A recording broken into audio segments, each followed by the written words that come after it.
e Massaíte Davi também, alunos do ensino, ciclo 2.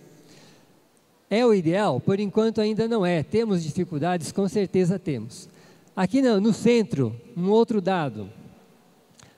As nossas escolas centrais vão estar atendendo 400 alunos, todos eles que vão vir para o 6º ano. Então nós temos o ciclo 1 sendo atendido pela prefeitura, a prefeitura não atende o ciclo 2 no município, e esse atendimento, essa absorção, nós temos que dar um jeito, nós temos que atender. Então são 400 alunos que estão entrando. Diante disso, pode ocorrer de empurrar o ensino médio para o noturno? Com certeza. Tá? Então essa é uma situação lógica. Eu tenho uma quantidade de salas, eu tenho um módulo na escola, e isso aí vai sendo empurrado. Quanto à questão do módulo, é uma luta até sindical, é uma luta dos profissionais da educação, e a Secretaria Estadual, sim, ela vem reduzindo o módulo. Podemos parar para pensar? Podemos. O nosso módulo de ensino médio, por exemplo, até 2 anos atrás era de 45 alunos, agora ele abaixou para 40. Ainda não é o ideal para uma escola de qualidade? Com certeza quem está dentro da sala de aula sabe disso. Vamos dizer que todas as nossas escolas estão dentro do módulo? Não estão. Nos lugares da periferia nós temos sim 45, 48 alunos, tá? Mas no centro a demanda é menor, então nós chegamos a ter 36, 38, então iria compensar essa situação da periferia. Com relação à qualidade, a LDB trouxe todos os parâmetros para que nós pudéssemos estar optando. Então, tanto os municípios quanto os estados, eles optaram. Eles poderiam fazer por ciclos ou eles poderiam fazer seriado. Tá? Eu estou na diretoria desde a época da implantação da LDB e nós tivemos aqui no município de Suzano a implantação seriada. E criou assim um certo constrangimento. Por quê? Nas escolas estaduais não havia a retenção, então foi a progressão continuada que foi colocada. E nas escolas municipais, com a seriação. A população, a comunidade não entendeu essa situação. Então nós tivemos muitos questionamentos, por que em uma escola o aluno entrava e continuava? Primeiro nós tínhamos lá o ciclo básico, que era a alfabetização, e por que na outra escola isso não acontecia? Mas tudo isso que é a organização, é a própria política educacional que cada um decidiu adotar. Não vejo que a situação dos ciclos seja melhor do que a seriação. O que depende? Depende primeiro da família em estar valorizando a escola, depende dos profissionais da educação, e depende também dos alunos. Então, essa qualidade que nós falamos. Hoje, o Estado de São Paulo ele tem um curso apostilado. Então, ele tem lá os cadernos de gestor, os cadernos dos professores, os cadernos dos alunos. Esses cadernos são bimestrais. Seria um mínimo para que o professor estivesse trabalhando, mas para muitos professores, infelizmente, está sendo uma bengala. Ele está trabalhando apenas isso. Então ele passou a trabalhar, bom, tenho o caderno, agora eu não preciso mais preparar a aula, vou só pegar o meu caderninho e vou lecionar.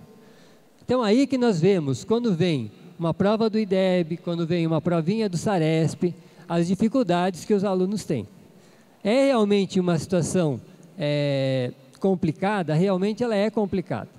Então nós temos, além dos cadernos, nós temos as salas de pique, para aqueles alunos de 1ª a 4ª série que não conseguiram se alfabetizar, temos salas de 3ª e de 4ª série.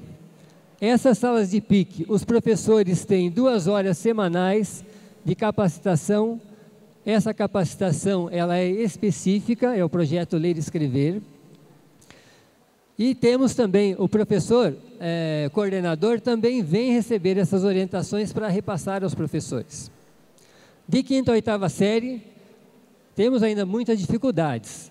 Só temos o HTPC e os professores coordenadores. de ensino fundamental e de ensino médio.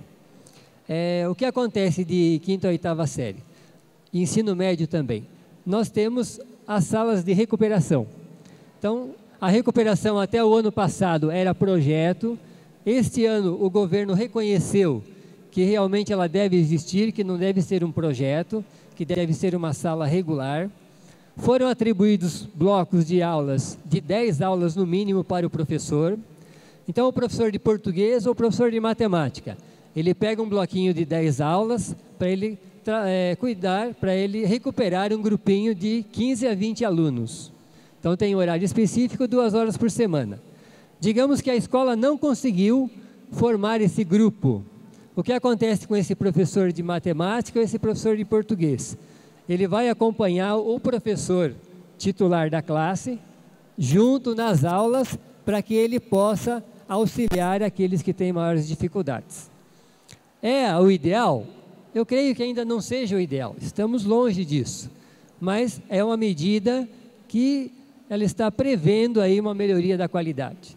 Também não é a curto prazo, com certeza não é a curto prazo, seria a médio e a longo prazo. Mas nós temos que estar fazendo alguma coisa, não podemos simplesmente ficar de braços cruzados. Além disso, o que acontece? As escolas estaduais, elas têm uma proposta pedagógica. Hoje de manhã foi colocado na mesa sobre a proposta pedagógica. Essa proposta pedagógica das nossas escolas estaduais já foi elaborada nos últimos anos, mas ela precisa sim de uma atualização. E essa proposta pedagógica, o que acontece? Ela deveria estar junto com o IDESP.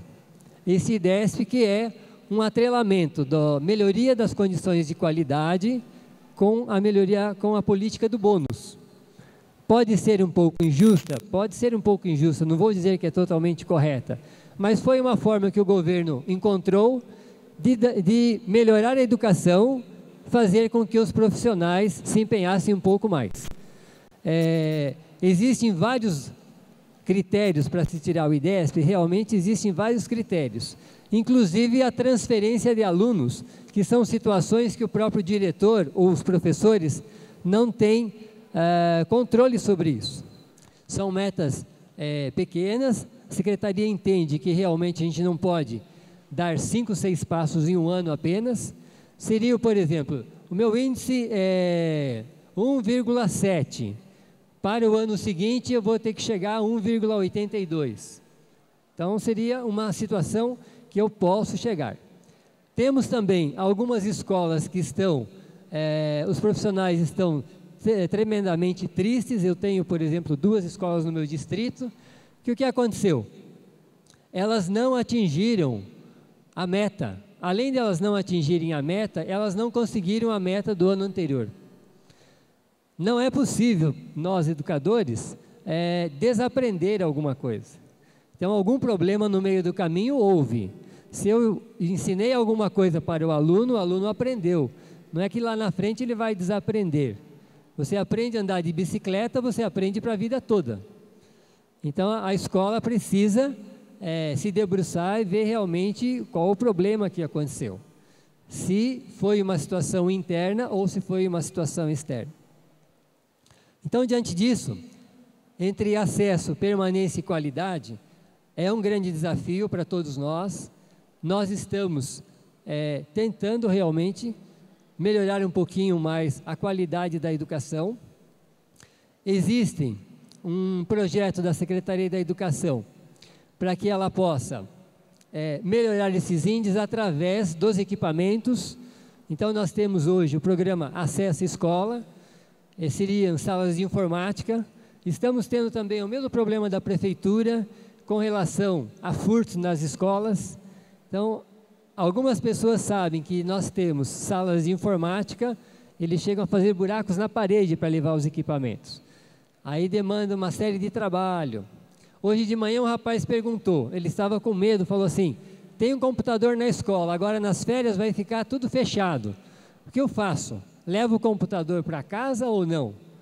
Infelizmente nós, como órgãos públicos, devemos deixar realmente o equipamento na escola.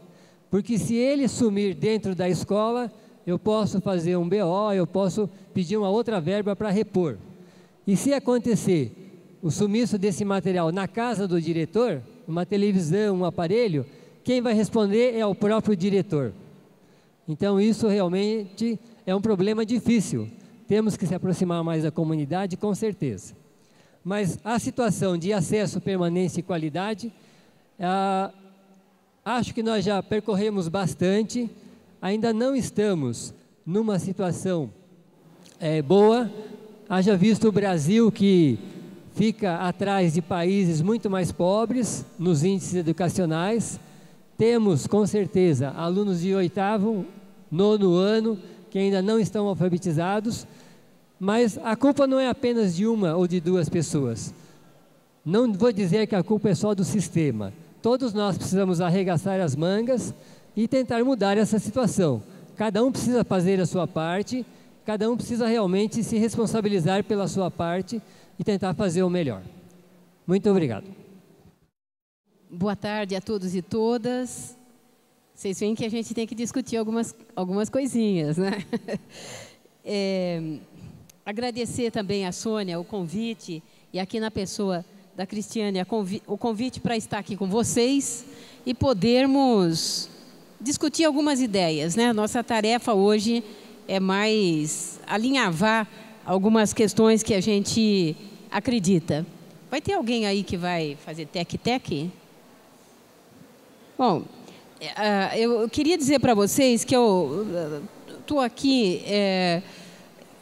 eu acho que esse tema que nos foi, digamos, distribuído para nós conversarmos é um dos mais interessantes e complexos, né?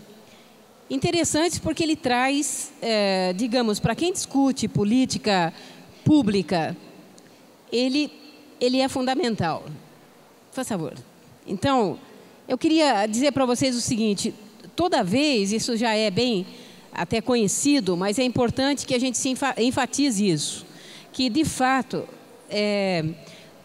a discussão de democratização do acesso, da qualidade e da gestão, e vocês desculpem, apesar de nós não é nosso tema a discussão sobre a gestão, eu faço parte daquele grupo que acredita que sem gestão democrática não vai ter qualidade social e muito menos vai ter permanência dos alunos na escola. Aí é o seguinte, para nós são critérios, digamos assim, que nós vamos avaliar, afinal de contas, se as coisas estão indo bem, muito bem ou mais ou menos. Então, é evidente que o primeiro critério é saber o seguinte: de uma dada política, quantos do total da população que deveriam ter aquele direito estão presentes na escola. Então, é lógico que a discussão sobre a quantidade, ela não é uma questão qualquer. Mesmo que depois a gente vai ver no Brasil, a gente esteja adotando uma posição muito tranquila demais, como se de fato os brasileiros e as brasileiras já estivessem nas escolas, né? Parece que nós atingimos essa meta. Não, não atingimos. Mas ok, estamos indo, não estamos no ponto zero.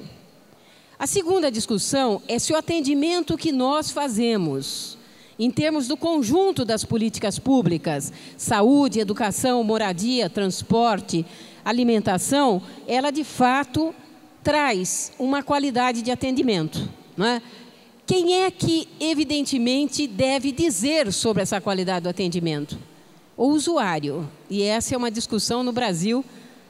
E na área de educação, nós temos essa distorção generalizada que nós estamos vivendo, de que a avaliação externa, sem nenhuma consulta à comunidade usuária, que se faz através dos exames nacionais, está virando a única maneira, a maior e única maneira de se avaliar o que acontece nas escolas públicas, o que não é uma coisa simples. E a terceira questão, que eu não vou discutir aqui, mas quero deixar claro, não vou discutir tanto, mas que sem gestão democrática, não grifado, se construirá qualidade social nenhuma, tá certo? E aí, Renato, eu acho que esse é um debate que a Secretaria de Estado vai ter que fazer, porque o problema não é juntar um coletivo de especialistas e dizer, queridos, é assim que se faz, porque isso em educação não funciona. Você e eu sabemos disso, mas a gente precisa falar para ver se o Paulo Renato aprende isso, né? Então, essa é uma discussão que nós vamos ter que ter um belo entendimento entre nós, não é? Eu coloquei aqui algumas questões só para a gente lembrar que país que nós estamos, não é? Sem dúvida nenhuma, nós vamos discutir hoje aqui exclusivamente o ensino fundamental de 9 anos. Quero deixar claro, até para dar graça na discussão, né, que eu sou uma ferrenha militante contrária à implantação que foi feita no Brasil. Eu fiz pré-escola com 6 anos e eu sou obrigada a dizer que eu acho que eu era mais feliz do que as crianças hoje com 6 anos na escola pública, o que me preocupa, né? Eu acho que essa é uma discussão para ser feita e nós vamos ter que fazer sabendo o seguinte: esta não foi uma política discutida democraticamente, nem com dirigentes, nem com usuários, e vou dizer, nem para as crianças. Vamos perguntar para as crianças, o que você prefere? A não ser a mochila, que as crianças adoram, porque mochila, eu sou menino ou menina, já está certo? O que virou de bom a escola de primeiro ano? Que é uma discussão que nós vamos fazer. Não posso levar meu brinquedo preferido, não tem mais a hora do conto, não posso dormir um pouquinho, não posso nem ir no banheiro quando eu tenho vontade, tem que esperar bater o sinal, não é? E a gente nem escova mais os dentes, que foi o que a gente ouviu também das crianças. Mas queria só lembrar isso, né? Nós temos uma exclusão, que eu acho que é uma discussão que nos interessa, nós temos uma exclusão por dentro do sistema. Porque apesar de nós estarmos discutindo faz bastante tempo se é ciclo ou série, se é promoção automática ou promoção gradativa, se vai reprovar ou não, a verdade é que quando nós pegamos os dados no Brasil, nós vemos que entre eu entrar na primeira série e sair na última série, nós perdemos 35% da população brasileira entre a primeira e a última série. Então, para nós sabermos que essa discussão ela é necessária, porque uma coisa é entrar, outra coisa é eu conseguir progredir em cada série ou ciclo de uma maneira competente e que me motive a ficar. Porque esta é a outra verdade. Se não me interessar, assim que der, eu caio fora, né?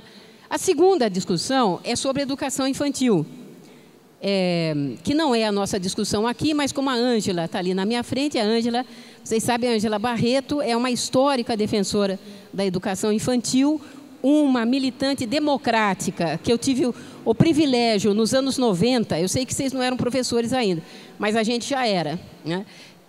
De discutir no Brasil, de ponta a ponta, o que era exatamente a educação da criança pequena, não é? Ângela Barreto, obrigado da sua presença, não é? É uma batalhadora, é isso aí. E pelo quê? Pelo lúdico, pelo direito da criança a brincar e, obviamente, fazemos parte desse grupo preocupado se as escolas, o que é que vai acontecer com a educação infantil no país. O que apresenta-se como tendência? Não é nossa discussão, a Sônia sabe disso, mas o que é que se apresenta hoje? Primeira, de 0 a 3 anos, está decididamente e cada vez mais comunitarizado. E a tendência no Brasil, de ponta a ponta, é continuar a fazer isso. Vocês sabem o que está acontecendo no município de São Paulo, que a maior e mais tradicional rede de atendimento à criança pequena, que efetivamente também não vai mais atender 0 anos, de 0 a 1. Todo o atendimento de 0 a 1 praticamente está indo para as escolas conveniadas.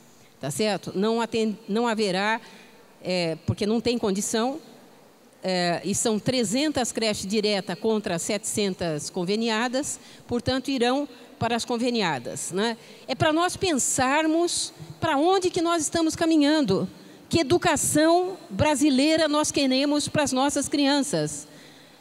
O que está acontecendo? Eu pergunto para vocês, profissionais da rede, mães e funcionários. Vocês acham que nós vamos ter uma pré-escola que vai ter, no máximo, 2 anos? Existe alguma escola que funciona com atendimento de 2 anos, com um agravante? Esse é o terceiro ano, que o Conselho Nacional de Educação, realmente autorizou que as crianças que tivessem sido matriculadas no ensino fundamental, no Brasil, público ou privado, porque aqui, Tereza, você enfatizou a respeito das questões das crianças privadas. Não, no Brasil e no estado de São Paulo, nós temos um grande número de crianças de 5 anos e 5 anos e meio matriculadas já no primeiro ano há 2 anos, certo? Então, essa discussão para nós é gravíssima, que o Conselho Nacional de Educação, ao invés de falar, não, recambie-se essas crianças, rematricule-se as crianças em pré-escolas, efetivamente mantiveram o direito das escolas públicas e privadas delas continuarem matriculadas na primeira série. Eu confesso para vocês, vocês sabem que tem um projeto de lei que é mais complicado ainda, e, portanto, este Congresso precisa se manifestar, que é de um delirante, né? Certamente alguém que nunca teve filho ou que detesta a criança, que está propondo que agora, como vai ter a obrigatoriedade de 4 a 17 anos, que realmente, por que não, se matricule as crianças de 4 anos na primeira série. Qual é o problema? Certo? Então, vocês estejam atentos, porque o projeto já está apresentado, certo? Na Câmara Federal. Então, a terceira questão, que eu acho que vem nos preocupando, é a discussão, é só para mostrar que a discussão sobre democratização, ela é complexa, porque às vezes nós temos que fazer escolha, atendemos um, não atendemos outros, e por onde é que essas escolhas vêm sendo feitas? No ensino médio, qual é a constatação complicada, complexa? É que, de fato, se nós não tivermos um projeto de desenvolvimento local, estadual e nacional que dispute a juventude, ela não vê vantagem em ir para a escola. E nós temos no estado de São Paulo, o estado mais desenvolvido do país, do ponto de vista inclusive industrial, uma, digamos, estagnação no número de matrículas. Que vocês sabem, se a gente não avança, qualquer coisa em educação que permaneça no mesmo percentual é recuo, que é uma discussão, evidentemente, para fora das escolas, mas uma preocupação, evidentemente, com políticas públicas. Como é que nós vamos realmente conseguir, em nível nacional, estadual e municipal, remotivar os jovens para irem para as escolas e continuarem este processo? Vocês sabem que não existe essa condição de dizer é obrigatório, ela é uma falácia, porque nós arrumaríamos 32 bons motivos. Se eu não quiser ir, como é que eu faço? Eu me matriculo e saio, tá certo? Então, a situação não é tão simples assim.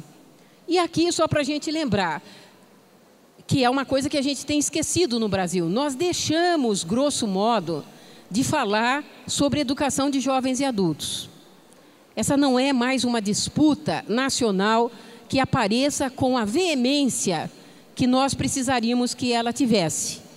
E se nós considerarmos, como nós estamos ponderando, que 35% dos jovens abandonam em algum momento da sua vida o ensino fundamental, isto significa que eles voltarão mais tarde e, evidentemente, engrossarão as fileiras da educação de jovens e adultos. Se nós somarmos hoje, que vocês sabem que também saber quantos jovens e adultos sem escolaridade de ensino fundamental nós temos no Brasil, é muito difícil, porque nós já pedimos insistentes vezes que o censo fosse realizado em relação a duas situações, sobre os analfabetos e sobre realmente a educação especial, que ela tivesse perguntas e abordagens especiais, porque é uma coisa evidente, todos nós respondemos o censo de 2010. Qual é a pergunta que o rapaz ou a moça que esteve na nossa casa perguntou? Né?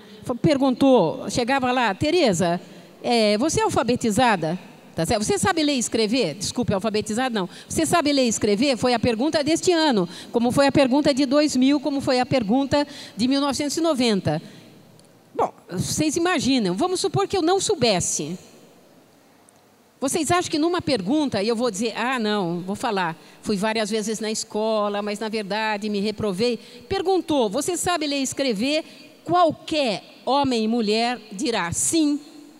Além do que, também não vai ser feita nenhuma outra pergunta além. Então, evidentemente que perguntar se eu quero realmente saber politicamente, se eu tenho um interesse político em termos de política pública, de saber quantos analfabetos, eu tenho que saber como é que eu abordo o analfabeto para ele não se sentir constrangido a dizer que ele é analfabeto, tá certo? Que ninguém tem prazer de falar, sou analfabeto, só tem de prazer de falar que é analfabeto, nós que passamos pelo 5º grau, que nós falamos, bom, de alguma forma continuamos analfabetos, porque aprender é um processo constante, e assim por diante, né? Mas só fala sobre o analfabetismo escolarizado. E a mesma coisa acontece, por isso que eu estou dizendo para vocês, nós já temos 65 milhões dos 190 milhões de brasileiros que não terminaram o ensino fundamental. Por isso que nós precisamos tomar cuidado com essas manias de você acrescer a educação através de emendas constitucionais, sem discutir no Brasil quais são as condições efetivas de atendimento. Eu pergunto para vocês, se em 2011, aqui, Suzano, resolver que vai realmente pegar os jovens trabalhadores e falar, vamos colocá-los em cursos especiais, especialmente programados, Suzano tem condições de, a curto e médio prazo, dar conta, conhece quais são os trabalhadores e as trabalhadoras da cidade que não conseguiram terminar o ensino fundamental? É uma pergunta para exatamente ser feita. Não se enganem, os dados, eles são subestimados. A terceira e a quinta e a última questão é uma dupla discussão, se nós vamos olhar ainda, tanto a educação especial como o ensino profissional, tá certo? No Brasil e no estado de São Paulo, eles estão na mão, a maioria é um atendimento privado, não é? E efetivamente, toda a legislação, se nós não nos organizarmos para que, de fato, as escolas públicas tenham condições pedagógico-educacionais efetivas de fazer um atendimento no processo chamado de inclusão com qualidade, vocês não tenham dúvida de que daqui a 3, 4, 5 anos, os pais e as crianças de hoje, que serão jovens amanhã, estarão defendendo o sistema segregado como um sistema que realmente pode ser melhor que o sistema das nossas escolas. Ela é uma preocupação muito grande, porque em cada escola pública que nós vamos, muitas vezes foram feitas as matrículas, até porque a escola não podia recusar, e depois este aluno, ele é um ônus, ele é um peso, e ele é uma árvore, qualquer coisa, passarinho, mas ele não tem uma integração social minimamente que o faça querer ir na escola todo dia. Não estou dizendo nem das nossas dificuldades, simplesmente arquitetônicas, de acesso à sala de aula. Estou dizendo o que se passa efetivamente na escola, que possa, o professor realmente, e a professora possa dizer, eu recebo com prazer e com condições este aluno portador de uma determinada deficiência, não é? E no ensino profissional, nós temos visto, sem dúvida nenhuma, um crescimento, mas um crescimento que não deu conta ainda, tá certo? Do atendimento, seja mais rápido, seja mais fácil, seja mais barato, seja menos complicado, tá certo? E efetivamente a área privada continua atendendo o maior número de jovens do que nós das escolas públicas, né? Aqui, portanto, eu acho que é onde se centra a nossa discussão, né? Do ponto de vista prático, eu diria para vocês que a necessidade de um projeto, e essa para mim é uma das discussões mais complicadas que nós temos para fazer com as escolas públicas, né?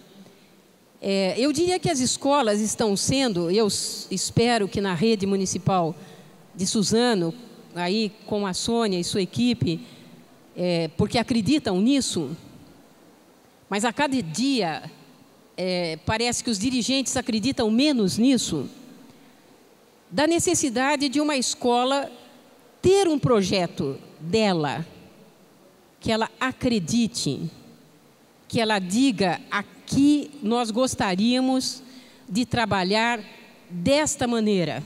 Essa é a nossa cara, nosso jeito, nossa voz, nossa maneira de ser.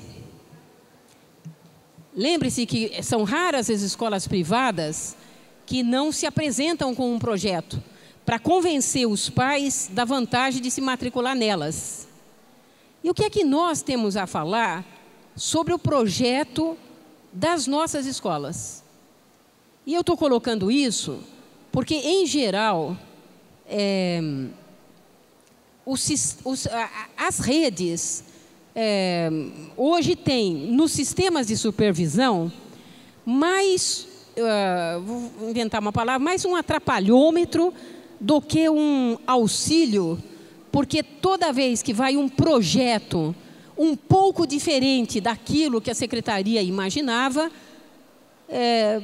muitas vezes ela não estimula, mesmo que ela ache extravagante, para pelo menos falar: bom, escola, faça lá, experimente, e depois nós vamos dizer se foi bom ou não, mas tem que dar a chance da escola que quer fazer diferente, né? Isso a Sônia é ótima, ela vai estimular vocês, vão ver, ela vai ter 1000 propostas, tá certo? Mas, portanto, aproveitem essa chance. Volto a dizer, no Brasil, a cada dia, o número de projetos próprios das escolas, evidentemente que tenham um mínimo de consistência em defesa das nossas crianças e jovens, ele se reduz significativamente, né? Se reduz significativamente. Bom, e aí nós vamos discutir como é que se constrói isso. Só se constrói de uma maneira, coletivamente. Vou fazer um reparo. Coletivamente não quer dizer todos, porque todos não existem em educação, infelizmente.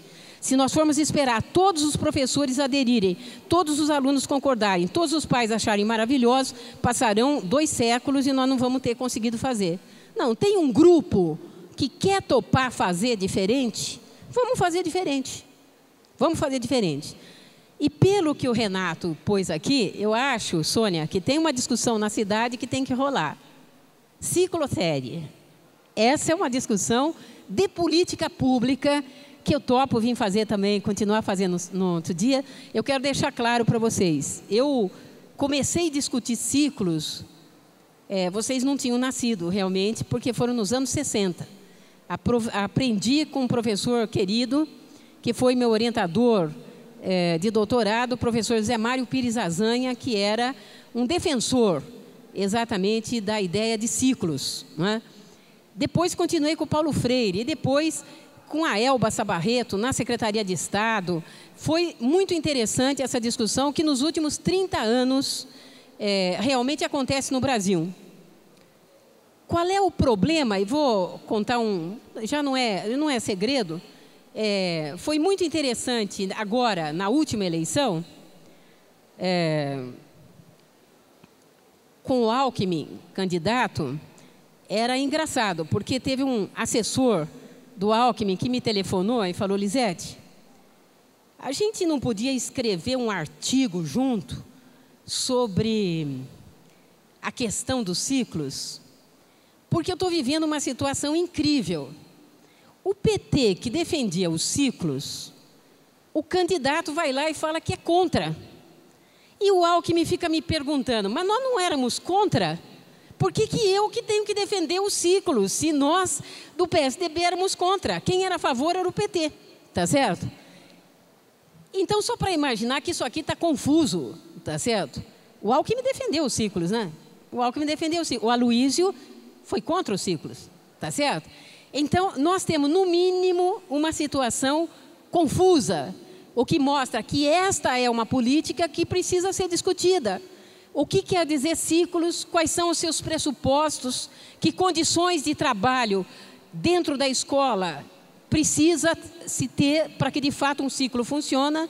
E se vocês quiserem discutir isso, eu venho aqui para defender os ciclos com muito prazer, porque estou absolutamente convencida que a possibilidade de uma nova qualidade, de a gente se relacionar com as crianças e com os jovens de forma diferenciada, talvez aí seja uma alternativa, não a solução, mas uma alternativa para a gente, apesar de toda a herança maldita que a gente teve, não é, realmente sustentar isso. A outra questão que a Tereza também levantou aqui é que é uma discussão que está hoje no Brasil e para todos nós. As universidades continuamos mantendo a formação por disciplinas.